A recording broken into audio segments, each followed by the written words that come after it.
Hey, this is Juan Castro, editor on IGN's PlayStation team, and we're here to talk about Ridge Racer 7. By now, Sony fans know that Ridge Racer and Sony launches just go together. The series has gone along with the PS1, PS2, and PSP system launches. Now Sony wants to show you how cool the PS3 is with Ridge Racer 7. To that effect, Ridge Racer 7 mostly succeeds. It's as fun as the series has always been, because it sticks to what really made it popular in the first place, which is, ignoring any and all real-world physics. It's a rewarding title that does a fine job of making racing fun above all else. It keeps the action focused on high-speed maneuvering and less on crashing and blowing stuff up like in Burnout Revenge. Like Ridge Racer 6 on the Xbox 360, it's all about drifting in the game. At first, drifting seems simple enough. Just release the gas and move in the direction of the turn. And while it never gets any more complicated than that, the courses make you drift like crazy. So you do actually have to learn how to drift and drift well or you're screwed. Nitrous is another huge part of it. You use tons of it in this game. It works the same way as it did in Ridge Racer 6. It comes in 3 phases, in other words, each of which fills up while drifting. Players can trigger each phase manually, so you don't have to use it up all at once, and that's really cool. It helps you strategize when you're actually on the track. And since it doesn't fill up while it's actually being used, there's a constant need to strategize when you're drifting and when you're boosting.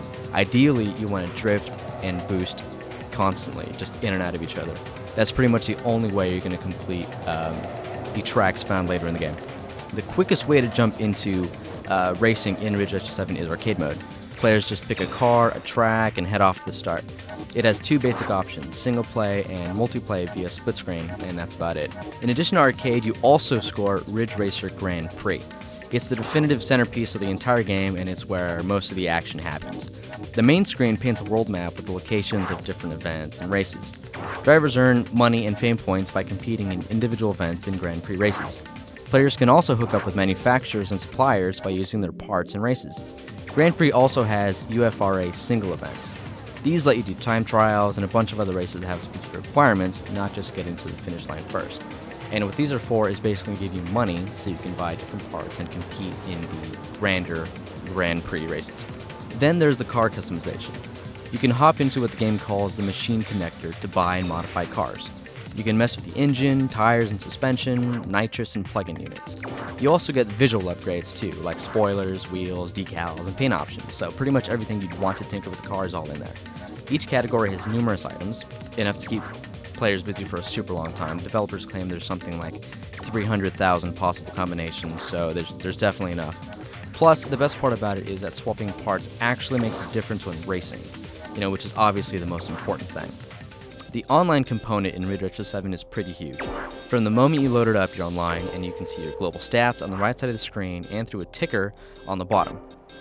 Each driver gets their own Ridge State ID card too, which works a lot like the Xbox Live player profile. It lists everything from global rank and fame to a player's location and special awards they've earned. You can race in global time attack as well as basic ranked matches with friends or just anonymous people around the world. There's also the option to race co-op, which is by far the coolest option. Players can organize nitrous, drifting, and slipstreaming strategies through a chat feature. It's not the most complex thing in the world, it's just a bunch of pre-written messages you can send your teammates, but it works really well and it works fast. You feel like members of a global race community in Ridge Racer 7, and I think that's something developers really strived for. There's this constantly updating race statistics and personal achievements. You throw that in with a bunch of nice tracks, good tunes, and a nice selection of cars, not to mention the car customization option, and you've got a pretty solid package.